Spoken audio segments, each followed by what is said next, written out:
¿Cómo están? Nos tenemos que hacer una exposición sintética del contenido de la ficha metodológica. Vamos a comenzar viendo qué tenía la ficha metodológica que estábamos resolviendo. Primero, teníamos que revisar qué se va a investigar. Entonces, en este caso estaríamos investigando la violación de los derechos constitucionales por la terminación del nombramiento provisional de un servidor público con una enfermedad catastrófica. ¿Por qué se requiere investigar? Porque la terminación se ejecuta sin otorgar adaptaciones razonables de trabajo ni la protección reforzar la Constitución, la cual garantiza a las personas con enfermedades catastróficas. ¿Para qué se requiere investigar? ¿Para qué? Para una restitución laboral, para que esta persona vuelva a tener sus ingresos y también para que esta persona pueda tener acceso a la salud. Hagamos un contexto general de qué es lo que sucedió con esta persona. El señor Juan Pérez se tiene un nombramiento provisional como un trabajador municipal. Después de ser diagnosticado con leucemia, a pesar de retener recomendaciones médicas que sugerían la implementación de medidas de adaptación como tareas más ligeras y horarios más flexibles, el GAT decide despedirlo sin considerar estas adaptaciones. Este despido incurre en un contexto donde la Constitución constitucional garantiza la protección de los derechos de las personas con enfermedades catastróficas. El señor Juan Pérez, después de haber trabajado 8 años, no solo enfrenta la pérdida de su empleo, sino también la dificultad para acceder a la atención médica necesaria debido a la falta de cobertura de la seguridad social. Este es un contexto básico que lo que nos plantea el señor Juan Pérez. Dentro de eso, vamos a ver qué derechos se tienen que reclamar y cuáles son los que se podrían reclamar. Tendríamos el artículo 11 de la Constitución, la igualdad y la no discriminación. Artículo 33, derecho al trabajo. Artículo 35, atención prioritaria a personas con enfermedades catastróficas. Artículo 76, al debido proceso, y el artículo 326, principios del derecho al trabajo. Dentro de esto podemos ver los métodos tradicionales y entre esos tenemos el textualismo. ¿Por qué aplicamos el textualismo? Porque este observa la aplicación directa a los artículos de la Constitución ecuatoriana, garantizando la protección de derechos, como el derecho al trabajo. También tenemos el sistemático. ¿Por qué? Porque la Corte, en un enfoque sistemático al considerar la interrelación entre diferentes disposiciones constitucionales y normativas. Dentro de esto tenemos los métodos modernos, el balanceo. Este método interpreta progresivamente los derechos donde la Corte adapta interpretaciones de nuevas normas y de los cambios sociales. También tenemos el evolutivo, que la Corte evalúa las razones para dar por terminado un contrato son suficientes para la vulneración de los derechos. Dentro de esto tenemos citas jurisprudenciales en las cuales, por ejemplo, tenemos la analogía estricta. ¿Por qué la analogía estricta? Porque cuando se aplica un principio precedente en un caso o casos similares, se establecen criterios similares que justifican la protección laboral. ¿Qué más tenemos dentro de nuestro análisis? Por sus características, ¿cuáles podemos tener? Las analógicas, ¿cierto? Esta categoría se revela a la interpretación y aplicación de precedentes que, aunque no son idénticos, presentan circunstancias similares. ¿Qué es lo que estamos haciendo en este caso? Externas. Las citas de los precedentes externos como tratados internacionales ratificados por el Ecuador, Convención de Derechos Humanos con las personas de discapacidad, que refuerzan en sí la argumentación sobre las obligaciones del Estado. Luego, ¿qué tenemos? Tenemos una radio decidente. ¿Qué es la radio decidente? Dice, la jurisprudencia constitucional precisa la igualdad material que exige el Estado. En lugar de tratar a todos igual, adopta medidas diferentes para aquellos que se encuentran en situaciones de desigualdad, como en el caso presente, la persona que tiene una discapacidad. Otra parte de la radio decidente dice, la Corte ha interpretado la vulneración del derecho a la igualdad. Primero, la existencia de un trato diferencial por un derecho. Segundo, la ausencia de justificación objetiva. Aquí se plantea el problema jurídico específico con la igualdad y la no discriminación. Otro párrafo dice que el juez, que en el caso de Juan Pérez no ha mostrado ningún requisito, al contrario, Juan Pérez presentó certificados médicos para demostrar lo que él tenía. Pero este párrafo nos ayuda a determinar por concreto el problema jurídico específico y demostrando que la Corte debe considerar la situación particular del señor Pérez. ¿Cumple los requisitos precedentes? Sí, evidente, dice, una regla jurídica evidente para los párrafos que establecen lineamientos sobre la protección de los derechos. Nos damos cuenta que sí cumplen todos los requisitos de un precedente. ¿El grado del precedente es vinculante? Sí. ¿Por qué? Porque la jurisprudencia de la Corte Ecuatoriana es vinculante para todos los organismos del Estado y debe ser observada en casos futuros, porque este es un caso nuevo y entonces debe ser para casos futuros. ¿Por qué decimos que es un caso nuevo? Porque aquí hablamos de enfermedades catastróficas. La mayoría de precedentes habla eh, sobre discapacidades y nosotros no podemos considerar que una enfermedad catastrófica sea una discapacidad. Puede producir una discapacidad, mas no es una discapacidad como lo estamos analizando. Este tipo de precedente es vertical, porque se refiere a una relación jerárquica dentro de un sistema judicial ecuatoriano.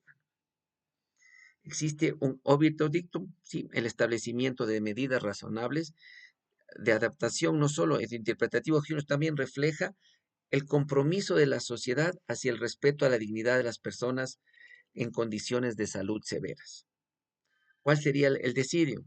La terminación de la relación laboral con el señor Juan Pérez sin la implementación de medidas razonables de adaptación a su condición de salud. Constituyen una violación de los derechos constitucionales y a la no discriminación al trabajo y a la salud. ¿Qué más tenemos dentro de eso? Analizamos los problemas jurídicos, puntos médicos, fundadora, consolidadora, modificadora, preconceptual y dominante. Para al final hacer un análisis constitucional del tema. ¿Qué nos dice la sentencia respecto al texto y al espíritu de la Constitución? ¿La sentencia cumple o no cumple esto de la sentencia analizada? Pues sí. ¿Por qué? Porque el espíritu son respetados en el fallo del tribunal respeta a la Constitución y la Constitución Constitucional del 2008 establecen valores fundamentales como la no discriminación, la igualdad, los derechos complicados. Refuerzo debilita el rol del bloque constitucional. El fallo mejora la función del bloque constitucional a través de la adición y aplicación de estándares internacionales de derechos humanos como bajo la Convención sobre los Derechos de las Personas con Discapacidad. ¿Contribuye a la consolidación de una línea jurisprudencial coherente? Sí, el fallo ayuda a consolidar una línea jurisprudencial coherente. Este fallo establece precedentes específicos para proteger a las personas con enfermedades catastróficas, separándoles de las personas con discapacidad. Por eso sería un fallo muy importante y un precedente que debería ser obligatorio para temas similares. ¿Aporta con conceptos nuevos a los avances de la doctrina constitucional? Sí, este fallo genera nuevos conceptos y avanzado en la doctrina constitucional, aumenta el nivel de familiaridad con el significado de enfermedades catastróficas. Como se puede vincular con los derechos laborales, incluye la relevancia de ajustar el lugar de trabajo. El fallo podría modificar nociones de relaciones institucionales, restringiendo la aplicación sobre los despidos injustificados, en el caso del señor Juan Pérez. El otro punto a tratar dentro de este video es la formulación de un criterio jurídico basado en un análisis, en el caso hipotético del señor Juan Pérez y de una posible acción de protección. Hagamos un análisis jurídico del caso del señor Pérez. El señor Pérez es la persona accionante en el cual él desea mantener sus ingresos, un acceso a la protección. ¿Cuáles serían los hechos jurídicamente relevantes para este caso y para presentar una acción de protección? Trabaja 8 años, tiene un diagnóstico de leucemia, ha presentado certificados médicos, acción del empleador, resolución de terminarle simplemente por ineficiencia laboral. ¿Cuál es la ineficiencia laboral? ¿Cómo se cataloga la ineficiencia laboral? Un contexto legal. Existe un nombramiento provisional, el cual tiene que ser terminado de acuerdo a ciertas normas y a ciertas reglas. Entonces aquí vamos a analizar las normas constitucionales que aplicaríamos. Artículo 11, la igualdad y la no discriminación.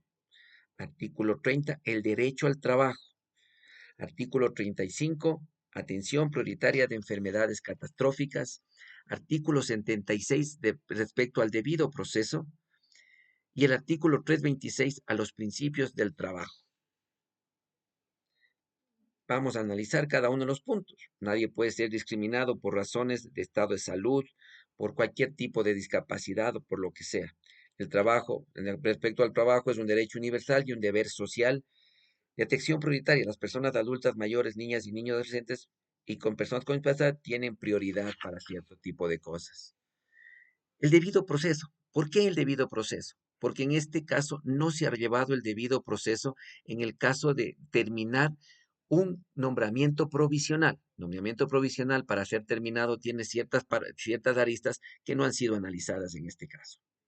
Adicional, tenemos las Convenciones Americanas de Derechos Humanos en el artículo 5 y 6, Pacto Internacional de los Derechos Civiles y Políticos, artículo 10, Convención sobre los Derechos de las Personas con Discapacidad, artículo 27, Declaración Universal de los Derechos Humanos, artículo 23. Un rango constitucional, en el artículo 4 y 7 de la Constitución ecuatoriana, estos tratados tienen un rango constitucional y son obligatorios. ¿Cuál sería la primera instancia? Presentar una demanda ante un juzgado para demostrar que se están vulnerando los derechos constitucionales de una persona. ¿Cuáles son las sentencias que nosotros o la línea jurisprudencial que nosotros vamos a seguir?